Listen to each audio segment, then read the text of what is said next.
नमस्कार दोस्तों, कैसे हैं आप सब लोग? आशा करता हूँ आप सब ठीक होंगे। आज आपका दोस्त फिर आपके लिए लेके आया है एक बुक समरी जिसका नाम आपका जाना पहचाना भी हो सकता है। आपने इसकी मूवी भी देखी होगी। बुक का नाम है हाफ गर्लफ्रेंड। चेतन भगत की लिखी हुई इस पुस्तक का समरी मैं आपको सुनाता हूँ, जिसमें एक ऐसी प्रेम कहानी जो समाज सीमाओं, वर्गभेद, भावनाओं के बीच में झूलती रहती है। यह कहानी बिहार के एक छोटे से शहर के लड़के माधव झा और दिल्ली की एक अमीर लड़की रिया सोनी की है। दोनों की ज़िंदगी अलग अलग दुनिया से आती है। एक तरफ देसीपन, संघर्ष और सादगी, दूसरी तरफ आधुनिकता, पैसा और परिवेश की ऊंचाइयाँ। फिर भी दोनों के बीच एक अनकहा रिश्ता बनता है जिसको परिभाषित करना इतना आसान नहीं है, और वही रिश्ता कहलाता है हाफ गर्लफ्रेंड, आधी प्रेमिका। इस कहानी का मुख्य पात्र माधव झा, जो बिहार के डुमरा गांव का रहने वाला है। यह एक अच्छा और मेहनती लड़का है जो अपने जीवन में कुछ करना चाहता है। दूसरी ओर रिया सोमानी, दिल्ली के एक अमीर परिवार की लड़की जो मॉडर्न, आत्मविश्वासी और भावनात्मक रूप से टूटी हुई है।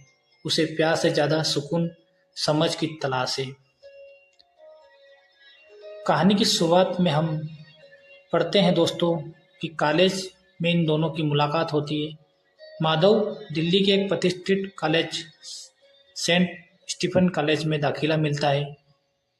वह गांव से आने के कारण थोड़ा अलग थलग रहता है, इंग्लिश बोलने में हिचकिचाता है, लेकिन बास्केटबॉल का एक अच्छा प्लेयर है, उसका कोई जवाब नहीं। वहीं उसकी मुलाकात एक सुंदर लड़की रिया सोमानी से होती है जो उसी के कॉलेज में पढ़ती है। वो खेल के मैदान में दोनों की मुलाकात धीरे धीरे बढ़ने लगती है और दोस्ती में बदल जाती है। रिया माधव को देसीपन और उसकी ईमानदारी के लिए पसंद करती है, जबकि माधव रिया की सुंदरता, आत्मविश्वास के कारण पसंद करता है।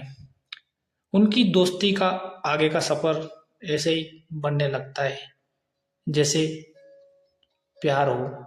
माधव को रिया से प्यार हो जाता है, लेकिन रिया बार बार कहती है, माधव तुम मेरे बहुत अच्छे दोस्त हो। माधव को यह बात स्वीकार नहीं होती।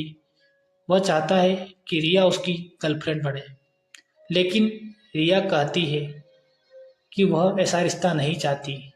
इस पर रिया एक नई परिभाषा देती है, हम दोनों रिश्ता न दोस्ती है न प्यार है। तुम मुझसे आज से तुम मुझे अपनी हाफ गर्लफ्रेंड कह सकते हो।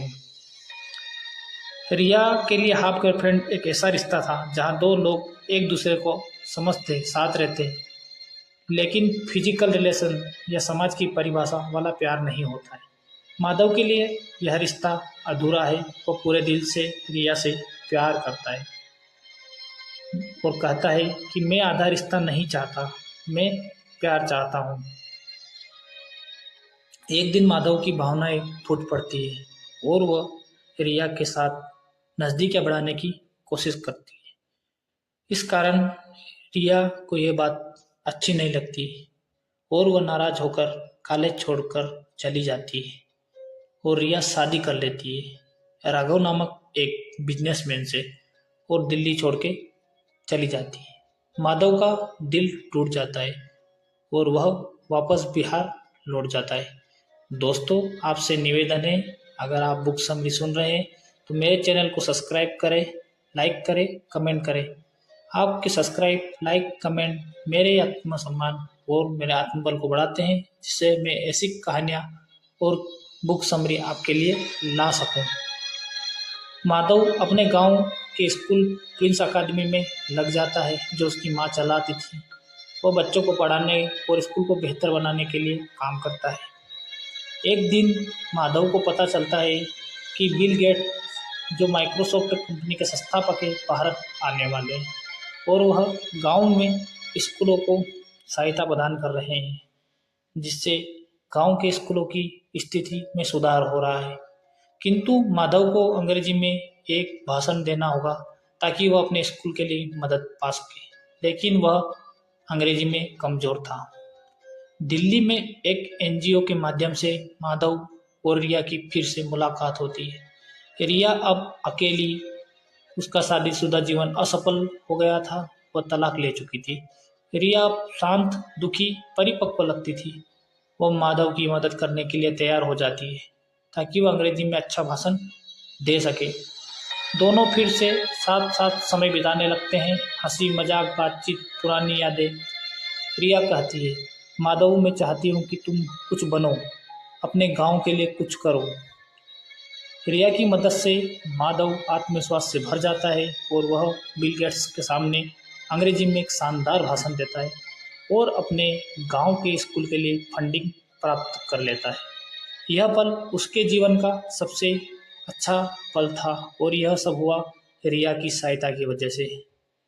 और जब भाषण के बाद रिया उससे आखिरी बार मिलती है और कहती है कि उसे कैंसर हो गया है और वो अब आगे उसके साथ नहीं रह सकती, और वह एक पत्र देकर गायब हो जाती है। कई महीनों बाद माधव रिया को वो पत्र जब माधव को मिलता है, पत्र में लिखा होता है कि उसे कैंसर हो गया था, लेकिन वह नहीं चाहती थी कि माधव को उस बीमारी के बारे में पता चले और वह दुखी हो, इसलिए वह चुपचाप चली जाती है। उस पत्र में एक खास बात लिखी होती है, तुम मेरे लिए हमेशा खास रहोगे, मैं तुम्हारी जिंदगी में हमेशा रहूंगी यादों के रूप में। माधव को लगता है कि अब वो इस दुनिया में नहीं रही। कुछ सालों के बाद जब माधव अपने स्कूल को काम से न्यूयॉर्क जाता है, वहाँ पे एक दिन सड़क पर उसे एक जाना पहचाना चेहरा दिखाई देता है। वह रिया थी। रिया जिंदा है, उसने बीमारी से लड़ाई जीत ली है। अब वह एक बार में गाना गाती है और खुश है। माधव और रिया की नज़रें मिलती है, रिया मुस्कुराती है और उसके गले लग जाती है। और दोस्तों, यहीं पे हमारी कहानी ख़त्म होती है। एक साधारण सी प्रेम कहानी, यह रिश्तों की जटिलता, समाज के वर्ग भेद और भावनाओं को प्रकट करती है। ये अधूरेपन की एक मिसाल है। प्यार सिर्फ शब्द नहीं, भावनाएं, भाषा नहीं, भावनाएं मायने रखती है। असफलता अंत नहीं होती, हर रिश्ता किसी मकसद से आता है। सच्चा प्यार लौट कर जरूर आता है एक न एक दिन। दोस्तों, अगर आपको मेरी यह बुक समरी अच्छी लगी तो कृपया लाइक करें, कमेंट करें और सब्सक्राइब करें।